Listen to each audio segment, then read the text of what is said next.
नमस्कार सगळ्यांना. आज आजपासून आता आपला पुढचा दशक सुरू होत आहे, 16वा.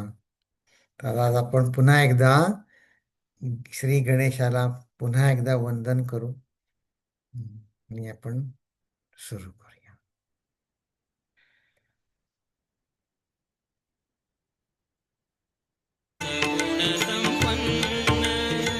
शारदेचा पती शोभे गणपती सिंहासनी शोभे गणपती सिंहासनी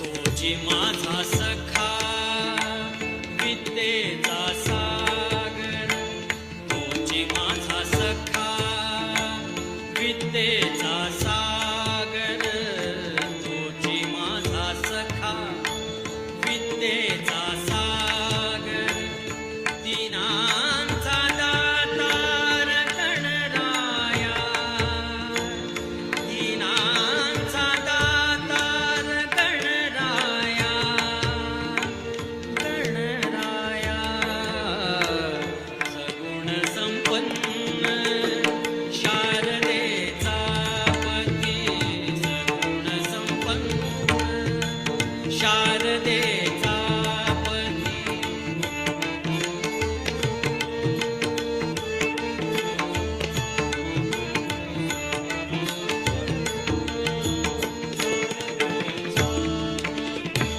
प्रथम पूजन करुणी तयाचे प्रथम पूजन करुणी तयाचे प्रथम पूजन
दास म्हणे तोची भक्ताचा पालक, दास म्हणे तोची भक्ताचा पालक, गौराचा बालक स्वामी माझा, गौराचा बालक स्वामी माझा, स्वामी माझा, स्वामी माझा, सगुण संपन्न शारदेचा पती, सगुण संपन्न शारदेचा पती, शोभे गणपती सिंहासनी, शोभे गणपती सिंहासनी, सगुण संपन्न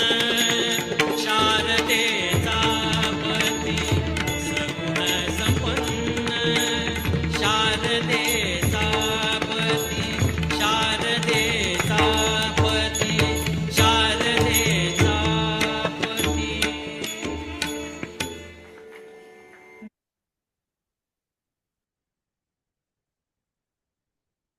स्वामीजींनी 15व्या दशकाचा इतका सुंदर सारांश सांगितला, तर आपण डायरेक्ट 16व्या दशकाला सुरुवात करू. मी काय पुन्हा आता मागे जाऊन काही मी माझी अक्कल चालवत नाही. पण ते हे भगवंताचे म्हणतात त्याचे मी नाम, रामदास स्वामी म्हणतात त्याचे मी नाम गाईन, देवाचं नामस्मरण साधना करीन. तर हा दशकही असाच फारच वेगळा आहे बरं का. तर आता आपण त्याच्यामध्ये प्रवेश करूया. आता आपण आधी आपली प्रार्थना म्हणूया. प्रार्थना. चल. ओ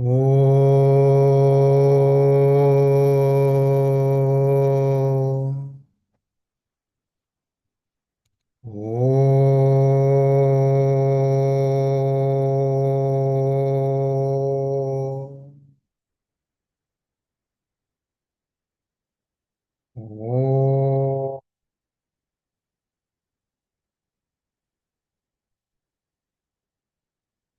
ओम श्री गणेशाय नमः. ओम श्री सरस्वत्यै नमः. ओम श्री गुरुभ्यो नमः. शुकासारिखे पूर्ण वैराग्य ज्याचे, वशिष्ठा परिज्ञान योगेश्वराचे, कवी वाल्मिका सारिखा मान्य ईसा, नमस्कार माझा सद्गुरु रामदासा, नमस्कार माझा सद्गुरु रामदासा. जय जय रघुवीर समर्थ. नमस्कार तुम्हा सगळ्यांना. आता हा आपला 16वा दशक सुरू होत आहे. त्याच्यामध्ये असं आहे, आपल्या डोक्याला या दशकामध्ये आपल्या डोक्याला जास्ती ताप नाही आहे. म्हणजे काय, तर असं एक मी एके ठिकाणी वाचलं की आता हे 15, 16, 17 जे दशक आहेत ना, ते जणू काही त्या काळी समर्थांना अनेक ठिकाणी बोलवत असतील निरूपणाला, चातुर्मासात कुठे जाऊन राहत असतील, तिथल्या लोकांना उपदेश देत असतील. तर असा वेळोवेळी कुठे कुठे दिलेले जे उपदेश आहेत त्याचं त्यांनीच संकलन केलं आहे. आणि असे हे जणू काही वेगवेगळ्या, आजकालच्या चिन्मय मिशनच्या भाषेत बोलायचं म्हणजे वेगवेगळ्या ठिकाणी केलेले जणू काही त्यांनी हे ज्ञानयज्ञ आहेत. त्याची थीम वेगळी वेगळी आहे. तर ह्या दशकाची थीम काय आहे, तर सप्तसप्ती असं एक सूर्याचं नाव आहे. सप्त आणि अन्वय म्हणजे त्याची परंपरा म्हणा, वंश म्हणा. तर सूर्याचा वंश सप्त्याचं नाव पडलं त्याला सप्ततिन्वय. ते नाव असू दे. त्याच्यात 10 दशक, आता 10 समास आहेतच. तर त्या त्यातल्या समासामध्ये बघा त्यांनी वाल्मिकी स्तवन केलंय. मग आता ह्या दशकाच्या या दासबोधाच्या सुरुवातीच्या त्याला सुद्धा आपण वाल्मिकी स्तवन, पूर्ण स्तवनाचे समास होते. तर हे पण हे वाल्मिकी स्तवन आहे ते आपण साधकाचे आशास्थान. कसं आशास्थान? आपल्याला रोल मॉडेल्स लागतात की नाही? हं. तर असं बघा, तुम्ही काही जाहिराती जर बघितल्या असतील तर ते म्हणतात आधी आणि नंतर, असं असं ते आधी आधी असं होतं आणि आता असं झालं. असं आमचं प्रॉडक्ट वापरायला लागल्यानंतर. तसं या वाल्मिकींचं आधीच कसे होते आणि आता कसे झाले आहेत, त्यांचं कसं झालं ते रूप, त्यांचं त्यांच्या साधनेने त्यांच्यामध्ये स्थित्यंतर कसं झालं, ते साधकाचे आशास्थानाचं पहिलं वाल्मिकी स्तवन आहे. पण याच्या पुढचे जे 5 स्तवनाचे प्रकार आहेत, समास आहेत त्यांचे, ते सूर्य, पृथ्वी, आप म्हणजे पाणी, अग्नी, वायू आणि महाभूत निरूपण. तर यांचे सूर्य, पृथ्वी, पाणी, अग्नी आणि वायू यांचं स्तवर आहे. असे पहिले 7 समास आहेत. मग आता यांचा उद्देश काय, की सूर्य देवतेला त्यांनी अखंड साधनेसाठी स्फूर्ती, प्रेरणा यांनी ते म्हटलेलं आहे. पृथ्वी, आता आपण पृथ्वीवरच राहतो, पृथ्वी आपलं आश्रयस्थान आहे. हं. आणि आपनिरूपण, पाणी आणि आपलं जीवन हे कसं एक रस आहे. अग्नीचा महिमा आणि वायूच्या कार्याची विविधता, असे स्तवन असे आहेत. म्हणून मी म्हटलं सुरुवातीला, आपल्या याला डोक्याला ताप नाही आहे. स्त स्तव स्तवन आहे, स्तवन आहे. नंतर आता 7व्या समासामध्ये मात्र त्यांनी महाभूत निरूपण म्हणजे पिंडावरून ब्रह्मांड ओळखण्याची कला, हे महाभूत निरूपण समासामध्ये सांगतात. आणि 8व्या समासामध्ये आता बघा, खरं म्हणजे आकाशाचं निरूपण राहिलं. पृथ्वी, आप, तेज, वायू, आकाश कुठे गेला? तर ते म्हणले आत्मा निरूपण, या सगळ्या देवतांचं सुद्धा आश्रयस्थान जे आहे ते आपला परमात्मा आहे. तर ते आत्माराम निरूपण त्यांनी त्याच्यामध्ये आपल्याला स्थूल सूक्ष्म विवेक हा शिकवण म्हणायची आहे. प्रत्येक समासामध्ये थोडी शिकवण आहेच त्या स्तवनाच्या आधारे, पण हा 8वा म्हणजे पूर्ण स्थूल सूक्ष्म विवेक, त्याच्यावर वेदांत आहे. आणि मग वेगवेगळ्या उपासनांचा सार काढणारा नाना उपासना निरूपण हा 9वा समास आहे. तिथे स्तुतीचे प्रयोजन, सगुण आणि निर्गुण उपासना असं स्वरूप आहे. आणि शेवटच्या समासामध्ये जणू काही संबंध दशकाचा सारांश, पंचमहाभूत, अंतरात्मा आणि साधनेतील विवेक हे सांगणारं गुणभूत निरूपण असा छोटेखानी समास आहे. अं, प्रत्येक समास छोटा छोटा छोटे आहेत. 20-30, 20-30 ओव्या आहेत. आणि अं, त्याच्यामध्ये जास्तीच खूप आपल्याला न समजलेल्या गोष्टी नाहीच आहेत. त्यामुळे आपण थोडं पाठीमागे वळून पाहणार आहोत त्यातले अर्थ आपल्याला आकलन होण्यासाठी. ठीक आहे, आता सुरुवात करायची. चला सुरुवात करूया. श्रीराम. हम्म. यामध्ये साधकाचे आशास्थान, वाल्मिकींची गोष्ट आपल्या सगळ्यांना माहिती आहे. पण त्याच्यामध्ये आपण काय बघायचं? नामप्रताप बघायचा. वाल्मिकींचं धैर्य आणि साधन निष्ठा याची महती सांगणाऱ्या या ओव्या आहेत. बघूया. चला. श्रीराम. धन्य धन्य तो वाल्मिक, ऋषी माझी पुण्यश्लोक, जयाचे निहा त्रिलोक्य पावन झाला. भविष्य आणि शतकोटी, हे तो नाही देखिले दृष्टी, धांडोळिता सकळ सृष्टी श्रुत नव्हे. भविष्याचे एकवचन, कदाचित झाले प्रमाण, तरी आश्चर्य मानती जन भूमंडळीचे. तर बघा, ह्या कल्पामध्ये रामायण हे असा एक एक कल्पाच्या सुरुवातीला सांगतात की वाल्मिकींनी अजून रामावतार व्हायच्या आधीच त्यांनी त्यांच्या साधनेनी, शंकराच्या आशीर्वादावर त्यांनी संबंध रामायण लिहिलं. भविष्य आणि शतकोटी इतकं विस्तारित रामचरित्र त्यांनी लिहिलं. तर समर्थ म्हणतात की असं उदाहरण या सृष्टीमध्ये ऐकिवात नाही. आणि तिसऱ्या ओळीत सांगतात की आपलं एखाद दुसरं वाक्य वचन जर खरं ठरलं, कदाचित झाले प्रमाण, तर लोकांना आश्चर्य वाटतं. या वाल्मिकींनी संबंध त्यांच्या साधनेमध्ये परमात्म्याशी एकाग्र होऊन शंकरांच्या आशीर्वादाने हे सबंध रामचरित्र लिहिलं. म्हणले, नसता रघुनाथ अवतार, नाही पाहिला शास्त्राधार, रामकथेचा विस्तार विस्तारिला जेणे. की त्यांनी त्यांच्या नामस्मरणामध्ये ते इतके तल्लीन झाले, त्या तल्लीन अवस्थेमध्ये त्यांचं मन इतकं लीन झालं. त्यांनी कुठे ग्रंथ बघून त्यांनी लिहिलं का रामकथा, प्रसंग त्यातले? नाही, नाही. तर हा फारच विलक्षण आहे. काय आणखी, की बघा, वाल्मिकी रामायणामध्ये तुम्हाला सगळ्यांना ठाऊक असेल की एका दृष्टीनं, तर दुसऱ्या कल्पाची गोष्ट, अशा अनेक कल्पांमध्ये वाल्मिकी राम संवाद आहे. या एका कल्पामध्ये वाल्मिकींचे गुरु नारद मुनी, एकदा नारद मुनी या वाल्मिकींच्या आश्रमात गेले की काय करतोय आपला. हम्म तपस्वाध्याय निरतम तपस्वी वाग्विदांबरम नारदम परिपप्रच्छ वाल्मिकीर्नरपुंग मुनिपुंगवम. की निरंतर तपस्वाध्याय करणारे वाग्विदांबरा शंकर नारद मुनी इतके, ते आलेले बघितल्यावरती वाल्मिकी मुनींनी त्यांना विचारलं. काय विचारलं? हम्म कोन्वस्मिन् साम्प्रतं लोके गुणवान् कश्च वीर्यवान् धर्मज्ञश्च कृतज्ञश्च सत्यवाक्यो दृढव्रतः.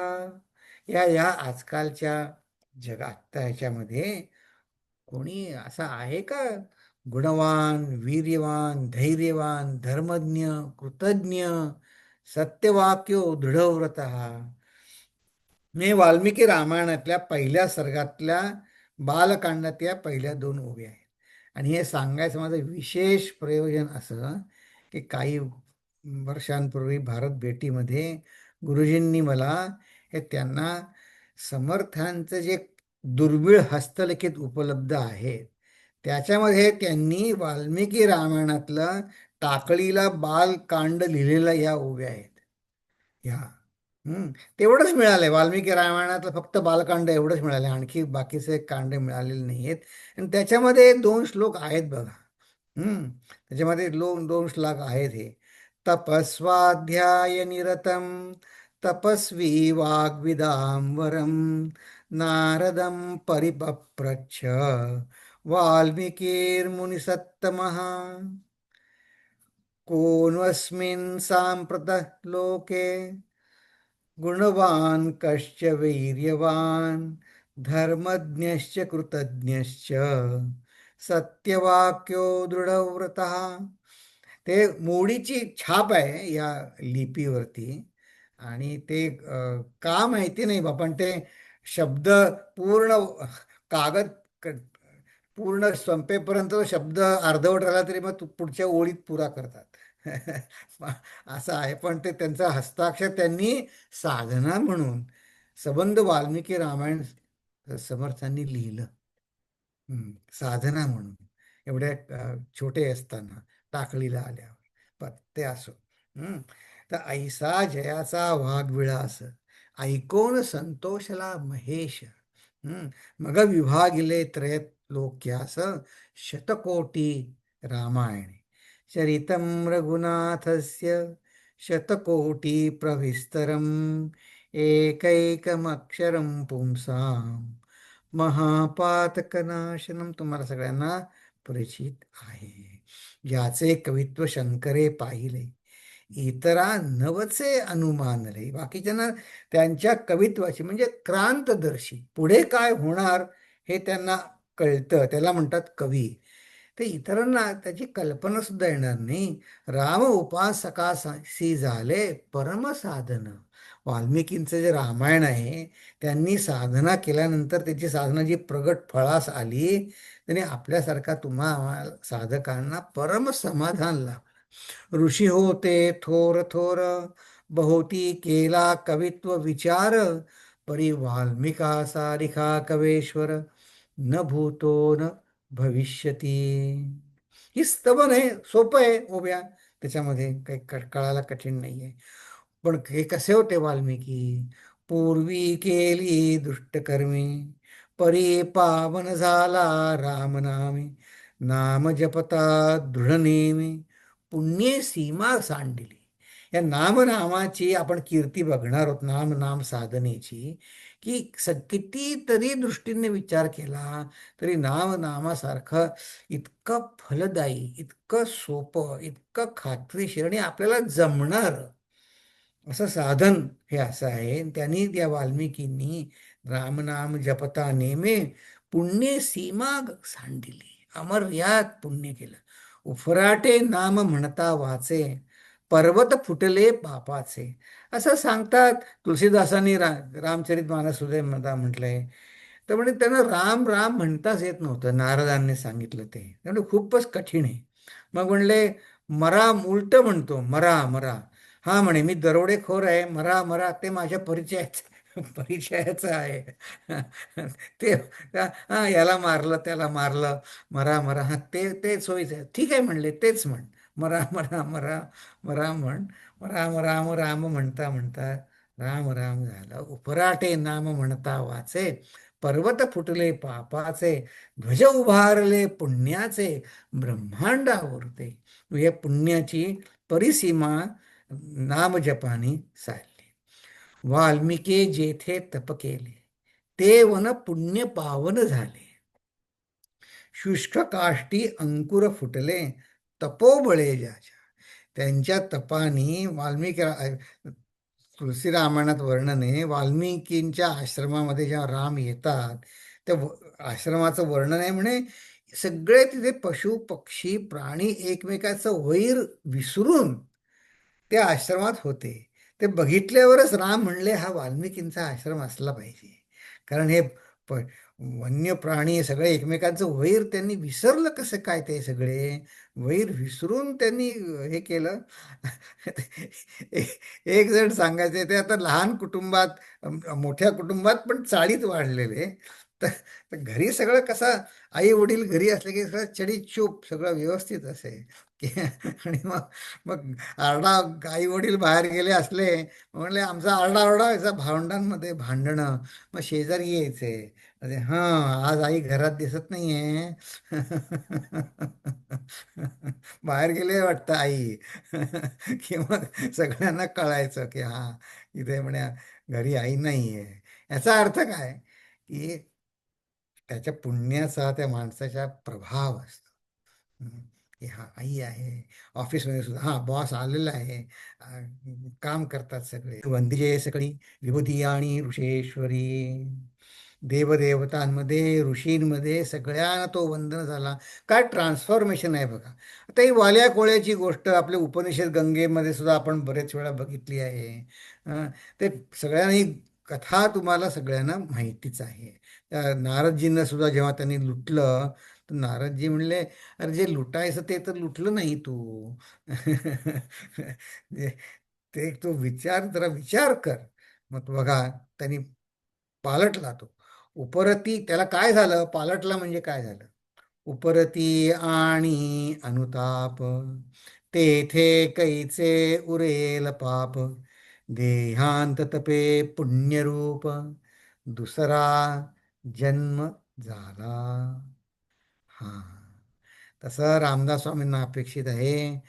आपला दुसरा जन्म होणं रामदास स्वामींना अपेक्षित आहे. त्याच्यावर आपण थोडा विचार करू. तर या पुढच्या सुद्धा ओव्या सोप्या आहेत, पण याच्यावर करायचा का थोडा विचार? दुसरा जन्म झाला तर उपरती आणि अनुताप, तेथे कैचे उरेल पाप. नंतर उपरती आणि अनुताप साधनेचं, साधनेची अनेक फळं आहेत. ब्रह्मज्ञान तर होईलच, पण त्याच्या स्टेप्स काय? तर म्हणले आधी उपरती आणि अनुताप होतो साधकाला. पहिली पायरी, पहिल्या दोन पायऱ्या म्हणजे काय?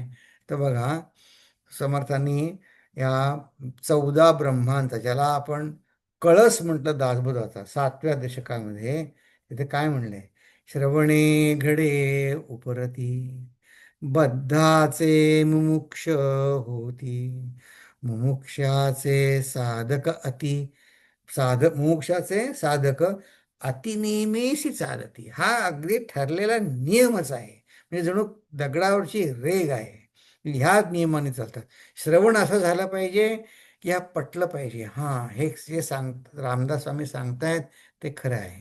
श्रवणे घडे उपरती, बद्धाचे मोक्ष होती, मोक्षाचे साधक अतिनेमेशी चालती. हम्म. जेणे परमार्थ वाढे, अंगी अनुताप चढे, भक्ती साधन आवडे, त्या नाव ग्रंथ. ग्रंथ म्हणजेच काय ते पण सांगितलं की म्हणजे हे ज्या ग्रंथाने होत नसेल ते काय वाचू नका. आता भारतामध्ये आपण जातोय, आता काही काही कोविड नंतर खूप जण जात आहेत. तर एक जण भेटले, ते म्हणले भारतात आम्ही आणलंय पुस्तक, तुम्ही जर जरूर वाचा. मला त्याने सांगितलं. म्हटलं कुठलं पुस्तक आहे? ते म्हणले रामायण काली झालेले स्त्रियांवरती अन्याय, सीतेवरती, ह्याच्यावर मी एक मोठं पुस्तक आणलंय. आता ते सुदैवाने ते नंतर मला भेटले नाही आणि त्यांनी दिलं नाही पुस्तक. म्हटलं मला नको. आता कशा कशावर कोणी ग्रंथ लिहावा, आपण कोणाचा हात धरू शकत नाही. पण आता ठीक आहे, पण हा ग्रंथ काय आहे ते डेफिनेशन समर्थांनी सांगितल्यावरती आपल्या मनात काही संभ्रम पडायचं काही कारण नाही. हा ग्रंथाने माझा परमार्थ वाढणार आहे का? माझ्या अंगी अनुताप वाढणार आहे का? भक्ती साधन आवडायला लागणार आहे का मला? हां, मग मी वाचतो. नाहीतर काही वाचायची गरज नाही. आणि मग बघा, जयास नाही अनुताप, हेची एक पूर्व पाप, क्षणक्षणा विक्षेप, पराधिकपणे. म्हणजे काय? पराधिकपणे म्हणजे या आनंद इथे मिळेल का, तिथे मिळेल का, क्षणक्षण लोक सांगतात तिथे मन विचलित होतं. नाही नाही नाही, एकदा कळलं की इथे हे असं आहे. तर आता बघा, ह्यामुळे काय झालं? पुण्यरूप देहांत तपे, पुण्यरूप दुसरा, जणू काही माझा दुसरा जन्म झाला. हम्म. मग आता दुसरा जन्म झाला, इतकं जर हे उपरती आणि अनुतापाचं महत्व आहे, तर चला आता आपण याच्यावर थोडासा विचार करूया की हे होणं महत्वाचं किती आहे. चला करूया. ठीक आहे. आता असं आहे, आपल्या जीवनाला, साधकाच्या जीवनाला म्हणा, दोन अंग आहेत. हम्म. काय दोन अंग आहेत? की एक आहे, एक अंग आहे ते पशुपणाचं आहे किंवा साधन पूर्व काळाचं आहे, आणि एक अंग आहे देवपणाचं. आपल्याच मनात सुमती कुमती सबके उर रही, तो विभीषण सांगतो रावणाला की सुमती आणि कुमती प्रत्येकाच्या अंतःकरणात आहे. ठीक आहे, मी दोन अंग आहेत. मग त्याचं गमक काय? की या देवाचं जे अंग आहे त्याच्यामध्ये, त्याच्या अंमलामध्ये, त्याच्या अंमल चालतो म्हणजे गुरु, शास्त्र आणि आत्मप्रचिती, यांचा माझ्या जीवनावर प्रभाव असतो. पण ठीक आहे, ते एक वेळ आपण बाजूला ठेवू. तो असं एक धरून चालू की तो मला हवा तसा नाही आहे समजा अजूनपर्यंत. मग पशुपणामध्ये काय होतं? की माझ्या जीवनामध्ये अज्ञानाचा अंमल असतो. म्हणजे काय असतं? की माझ्या जीवनामध्ये आशा, आकांक्षा, हौस, हव्यास हे साधनेबद्दल, भगवंताबद्दल असण्याऐवजी माझ्या देहसुखाभोवती केंद्रित झालेलं असतं. सगळे आपले सुखाचे प्लॅन्स जे असतात ना, ते द्रव्य दारामध्ये बुद्धी आसक्त. दारा म्हणजे कुटुंब. त्याच्यामध्ये आपलं आसक्त झालेलं असतं, त्यांच्यामध्येच सगळं. पण आणि असं आहे, ज्याला आता कुटुंबाचं स्वरूपच असं आहे संसाराचं, की एका वेळी सगळेजण कशी सुखी असतील, आनंदी राहूच शकत नाही. एकाला एक आवडतं, दुसऱ्याला दुसरं आवडतं. हे अगदी खरं आहे बरं का. इथे तुम्हाला खरं सांगतो, एक जण भेटले होते, ते त्यांना आता टेन्शन आलंय. म्हणले काय टेन्शन आहे?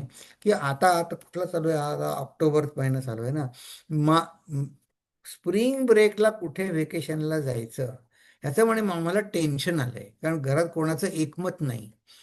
इकडे जायचं का तिकडे जायचं. आता म्हटलं तुम्हाला व्हेकेशनला जायचं पण टेन्शन आलं, आता काय करायचं. मग मग त्यांना म्हटलं गेलंच पाहिजे असं काही आहे का. हा म्हणे मी ह्याचा असा विचारच केला नाही की गेलं नाही तरी चालेल. गेलंच पाहिजे असं कुठे आहे. घरी बसा. पटणं कठीण आहे. तर यामध्ये बुद्धी हे असा अज्ञानाचा अंमल असतो. मग त्यात काय झालं, त्याच्यामध्ये अनेक गोष्टी घडतात. आता बघा त्यांना अजून व्हेकेशनला गेलेच नाही, आधी टेन्शनच आलं.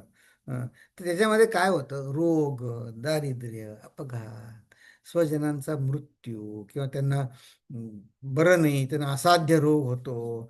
ह्यामध्ये आपलं अंतःकरण अक्षरशः हलवलं जातं. आपण म्हणतो अरे, हे तर सुखाचा ह्याच्यात काहीच नाही आहे. मला असं वाटलं तर खूप सुख लाभेल. मग ह्या गदगदा हलवला आणि म्हणा माझ्यातला देव पण जागा होता आणि पशुत्व सोडण्यासाठी जीव तळमळतो.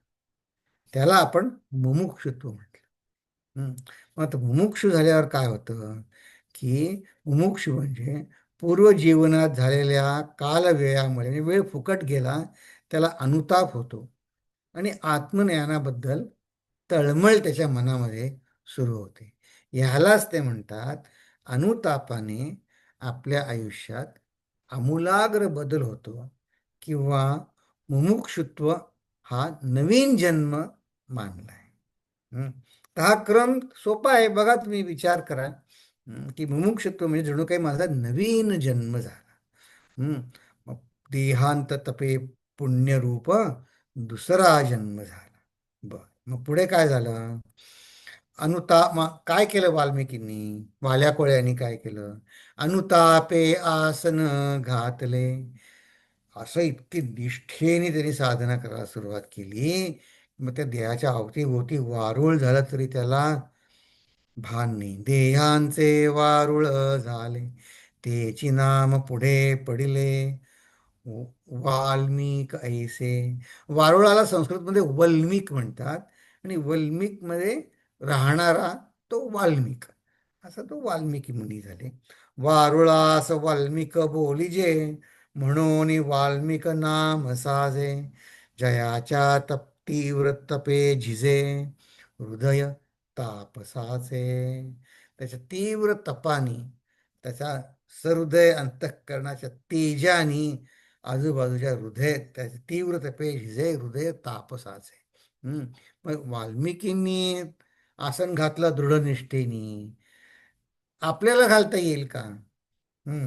कारण ही स्तुती तर आहे, पण ही स्तुती सगळी आपल्याला आपल्या आतमध्ये परिवर्तन होण्यासाठी आहे ना. मग आता आपण विचार करू, वाल्मिकींनी तर घातलं आसन घट्ट, मग आपल्याला घालता येईल का. चला आता आपण थोडा विचार करू, आपल्याला घालता येईल का. तर बघा, आपणा सर्वांमध्ये अनुराग आणि उपरती आणण्याची पात्रता आहे.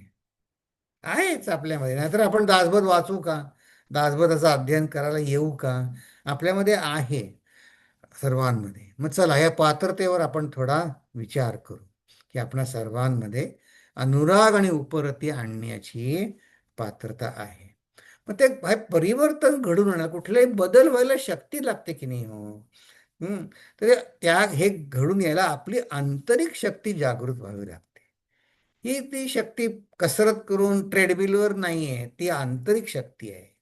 ती आंतरिक शक्ती जागृत व्हावी लागते. ह्या आंतरिक शक्तीला संत प्रतिभा असं म्हणतात. या आंतरिक शक्तीला. आणि ही आंतरिक शक्ती संतांमध्ये सतत जागृत असते, सतेज असते, नित्य नूतन असते. आपल्याला ठरवून आणायला लागते. मग कुठे वर्तमानपत्र दिसलं, कुठे टी व्ही दिसला, मग माझी ती शक्ती मावळते. मी आपलं माझ्यापुरतं बोलतो. पण संतांमध्ये ती शक्ती कायम जागृत असते. मग ते जागृत शक्तीमध्ये काय होतं, ही जागृत शक्ती ते जे जे करतात त्यांच्या काव्यामध्ये, साहित्यामध्ये ती प्रगट होते. त्यांच्या सगळीकडे ती प्रगट होते, त्यांच्या हालचालींमध्ये, कार्यामध्ये, संवादांमध्ये. असाच हा दासबोध ग्रंथ हा असाच आहे. त्यांच्या जागृत प्रतिभेतनं आलेला ग्रंथ आहे. आणि म्हणूनच संतांमध्ये किंवा संतांनी लिहिलेल्या ग्रंथांच्या संगतीमध्ये आपली प्रतिभा विनासायास सायास जागृत किंवा विकसित होते. त्या ग्रंथाच्या, त्या व्यक्तीच्या, गुरूंच्या सहवासामध्ये, त्यांची आठवणींमध्ये हं, खरोखर जागृत होते. हे त्याचं सत्संगतीचं महत्त्व आहे. आपण म्हणतो सुद्धा बघा, स्वामीजींनी काल समजावून सांगितलं, मग काही जणांनी त्यांचं मत व्यक्त केलं. हो म्हणे, अरविंद स्वामीजींनी इतकं सुंदर समजावून सांगितलं, पण म्हणे ते ते सांगत असताना सगळं खरं वाटतं, बरोबर आहे वाटतं, पण नंतर म्हटलं "मग नंतर काय होतं?" मग नंतर काय होतं, तर आता नंतर आता आपल्याला सगळ्यांना माहिती आहे, मी सांगत नाही नंतर काय होतं. हं. तर ह्या संत संगती आपल्याला एवढी ताजी ठेवण्यासाठी आपला सगळा प्रयत्न आहे बघा. म्हणून अनुताप, त्यातनं मी कन्क्लुजन काढलं की अनुताप म्हणजे माझी सुखाची संकल्पना चुकली, माझा वेळ फुकट गेला, किंवा अनुतापाने हे असं विचार करणारं मन, यालाच काही संत शुद्ध मन म्हणतात. कारण त्यामध्ये ही प्रतिभा धारण करण्यासाठी, पेलण्यासाठी शक्ती त्या मनामध्ये तयार होते. तर आता एक स्टेप पुढे जाऊ. की अ, इथपर्यंत राहू दे, या शक्तीवर, अनुतापावर थोडा विचार कर. आता जर अनुतापाने शक्ती, मनाची शक्ती धारण करायला मनामध्ये शुद्ध मन आहे, आणि समर्थ तर म्हणले की अनुताप न होण्याला समर्थांनी पाप म्हटले. तर जयास नाही अनुताप हेची एक पूर्व पाप, तर याच्या उलट अनुताप करणे म्हणजे पुण्य असणार की नाही? अनुताप करणं म्हणजे पुण्य झालं. मात्र ते दोघांमध्ये आपण कम्पॅरिझन करू, की अनुताप आपण करत नाही म्हणजे आपल्याला एखादी घटना आवडली नाही, मनाप्रमाणे झाली नाही, तर आपण त्यातनं योग्य निर्णय काढत नाही. हं, आपल्या जीवनात घडणाऱ्या घटना बदलणार नाही आहेत साधकाच्या किंवा कसल्या, पण साधक त्यातनं योग्य निर्णय काढेल. कसं ते आपण बघूया, की व्यवहारिक अनुताप आपल्याला कसा असतो. वी अवॉइड रिपीट्स, आणि we do the some little different thing, पण keep on criticising the past. आता काय, कोणी आपल्याला समजा आपल्या समारंभाला बोलवलं नाही, आता कधी अरंगेत्रम करतात, कवठे गणपतीचे अमुक तमुक, मला नाही बोलवलं गणपतीच्याला त्यांच्याकडे. मग कोणतरी आपल्याकडे येथून सांगतो, आता मी अमक्या तमक्यांकडे जाणार आहे गणपतीकडे, म्हणून अरे मला नाही बोलवलं त्यांनी. मग ते येऊन ते येणारे पाहुणे सुद्धा असे असतात, ते तुमच्याकडे येऊन सांगतात की हा असा मनुष्य म्हणत होता की तुम्ही त्यांना बोलवलं नाही. आता मग ह्यानी ठीक आहे, होऊ दे असं, पण त्यांनी आपण योग्य निष्कर्ष नाही करत. मग आपण काय म्हणतो, हो असं झालं का, मग आता मी तसं करेन, मी पण त्याला नाही बोलवणार, किंवा जे काय आहे ते. तर ह्याला ह्याला अनुताप नाही म्हणत. कारण का, माझी लोकांनी मला चांगलं म्हणावं ही आंतरिक ओढ कायम आहे, तशीच आहे. ते विसरण्यासाठी मी दुसरं काहीतरी करतो, काय सिनेमा पाहतो दुःख विसरण्यासाठी, पण त्यांनी खरं फरक काहीच पडत नाही. मग अनुताप ज्याला होतो ना, तो काय म्हणतो, अरे मी कुठे उगीच लोकांनी बोलावलं न बोलावलं मध्ये, त्यांनी मला नाही बोलवलं का गणपती बघायला, जाऊ दे की, नको, काय फरक पडला, मी घरी बसतो इथे, मी घरी गणपती अथर्वशीर्ष म्हणतो, मी घरी गणपतीचा जप करतो, माझ्यात आणि गणपतीमध्ये कशाला जग यायला पाहिजे. तर असं तो माझ्या समजुतीमध्ये दोष आहे, जगात नाही. ह्या दृष्टीनं भगवंत, गुरु माझ्या साधनेला योग्य अशीच परिस्थिती आणत आहेत. मला कल्पना आहे, ह्याच्यावर आपण आधी विचार केलेला आहे. पुन्हा पुन्हा अशासाठी की मलाच पटायसाठी मी पुन्हा पुन्हा म्हणतो की मलाच सांगत आहे की दृढनिश्चय, अनुतापाने काय व्हायला पाहिजे, की as though I am willing to change, खोट्या समजुतींचा त्याग आणि नवीन संस्कारांची सुरुवात, हे अनुतापाचं मला रूपांतर माझ्या माझ्या ह्याच्यामध्ये दिसलं पाहिजे. किंबहुना संतांवर आणि भगवंताच्या नावावरती दृढ निष्ठा बसत जाणं, हे आपल्याला अनुतापाचं फळ आपल्याला दिसलं पाहिजे, नामावर निष्ठा बसत पाहिजे. आता हे आपलं उदाहरण आपण आज आणखीन या समासात शेवटी बघणार आहोत. पण आता आपण पुढे चल. जो आता वाल्मिकी बसले तपाला, वाल्मिकी झाले. जो तापसा माझी श्रेष्ठ, जो कवेश्वरांमध्ये वरिष्ठ, जयाचे बोलणे स्पष्ट निश्चयाचे. कारण त्यांना स्वतः अनुभव आलेला असतो ना, त्या चैतन्य शक्तीचा, परमात्म्याचा त्यांना अनुभव आल्या असल्या कारणानं अंदाजपणचे काही नसतं, स्पष्ट त्यांची विधानं असतात. जो निष्ठावंतांचे मंडण, रघुनाथ भक्तांचे भूषण, ज्याची धारणा असाधारण, साधका सदृढ करी. एक साधक मला म्हणले बघा, हे रामायणचा, आमच्या रामायणच्या क्लासमध्ये, की म्हणे हो म्हणे, वाल्या कोळी जर बदलू शकतो तर म्हणे वाल्या कोळ्याच्या मानाने मी काही इतकं पाप केलेलं नाही आहे, मी बदलू शकतो. म्हटलं हो, चांगलं आहे म्हटलं, विचार चांगला आहे. खरंच खरंच आहे की मग चांगलं आहे. साधकाचे साधन सदृढ करी. तो त्यांच्या नामाच्या निष्ठेसाठी तो प्रसिद्ध पावला. Is a role model. म्हणजे त्या तशी निष्ठा जर मला जमली, तर वा, ज्याची धारणा असाधारण. धन्य वाल्मिक ऋषेश्वर, समर्थाचा कवेश्वर, तयासी माझा नमस्कार, साष्टांग भावे. रामदास स्वामी त्याला साष्टांग नमस्कार घालतात. वाल्मिक ऋषी बोलिला नसता, तरी आम्हासी कैची रामकथा. म्हणून या समर्था, काय म्हणून वर्णावे. म्हणजे त्याचं वर्णना पलीकडे आहे. असा हा वाल्मिकी ऋषी जर झाले नसते, आम्हाला कुठे रामकथा मिळाली असती, आम्ही काय केलं असतं. रघुनाथ कीर्ती प्रगट केली, तेने तयाची महिमा वाढली. भक्त मंडळी सुखी झाली, श्रवण मात्रे. असं आहे, भक्त देवाचं गुणगान गातो, आणि देवाचं गुणगान गायल्याने भक्ताचा आणि भक्तीचा महिमा वाढतो. असं दोन्ही परस्पर एकमेकाला मोठे करत असतात. त्यांनी काय होतं, भक्त मंडळी सुखी झाली, श्रवण मात्रे. आपुला काळ सार्थक केला, रघुनाथ कीर्तीमध्ये बुडाला. भूमंडळी उद्धरिला, बहुत लोक. अनेकांना त्याच्यातनं प्रेरणा झाली. रघुनाथ भक्त थोर थोर, महिमा जयांचा अपार, त्या समस्ताचा किंकर. रामदास म्हणे, रामदास स्वामी म्हणतात, या वाल्मिकींनी रघुनाथ कथा जी महिमा गायली, त्याचा अनेकांचा, त्यांचा महिमा अनेकांचा अपार आहे. त्यांच्या मानाने मी काहीच नाही, कोणीच नव्हे. मला सगळ्यांना त्यांचा, ही रामदास स्वामींची नम्रता आहे. इथे हा समास, छोटा समास आहे, संपतो. ह्या दशकातले पहिले सहा समास असे छोटे छोटे आहेत, त्याच्यावर आपण विचार करू.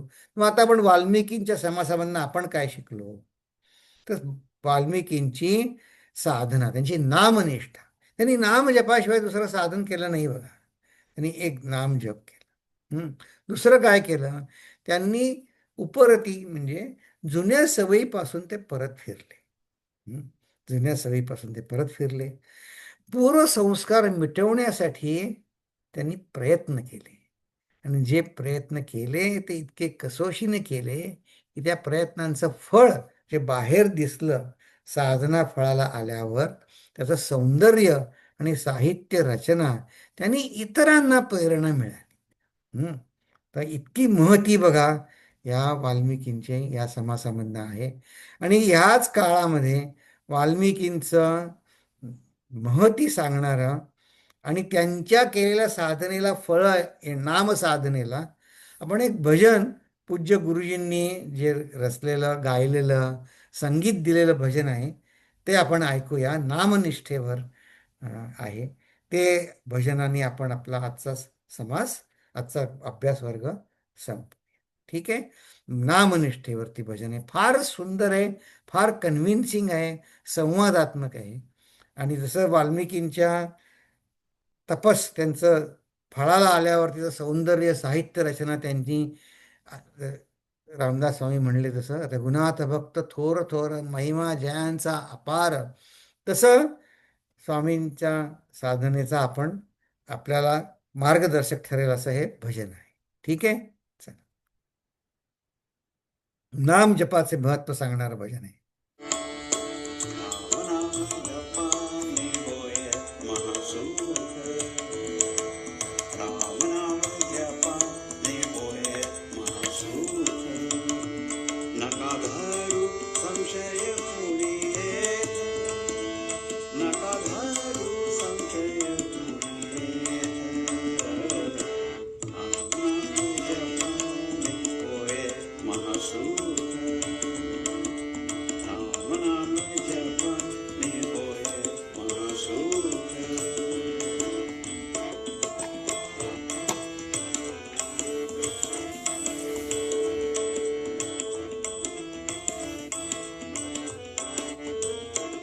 इतिहासादि वेद पुराण, भक्त जीवन येते ते प्रमाण, भक्त जीवन येते ते प्रमाण.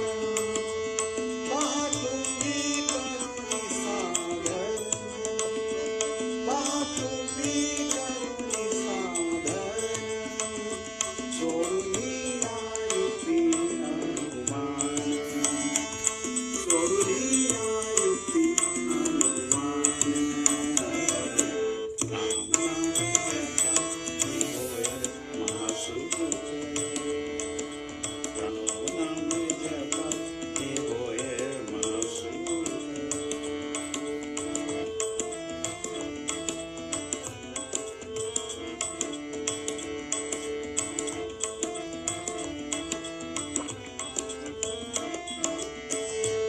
स्वतःच्या हो नामाचा अभिमान, स्वतःच्या हो नामाचा अभिमान. लौकिकांच्या नामाचा सन्मान, लौकिकांच्या नामाचा सन्मान. तुम्ही मोठे का हो देवाहून, तुम्ही मोठे का हो देवाहून. ज्यानी केले जग हे निर्माण, ज्यानी केले जग हे निर्माण. नाम जपाने होय महासुख, रामनाम जपाने होय महासुख.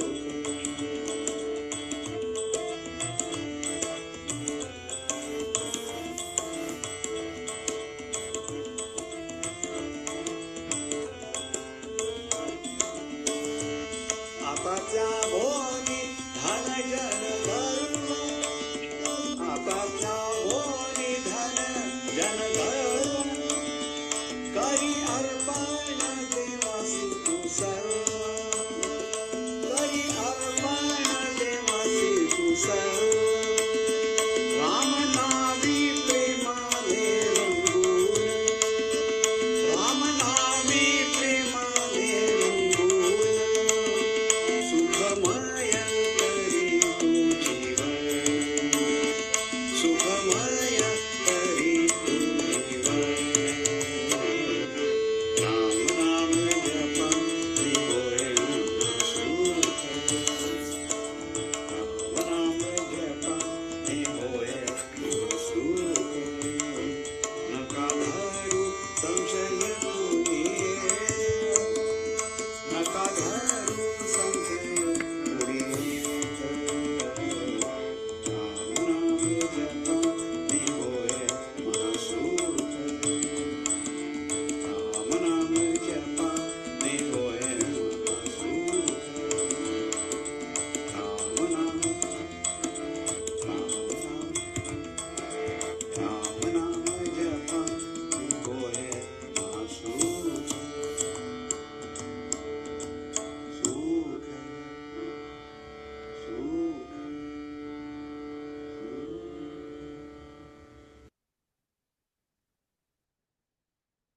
ओम पूर्णमद पूर्णमिदं पूर्णात् पूर्णमुदच्यते पूर्णस्य पूर्णमादाय पूर्णमेवावशिष्यते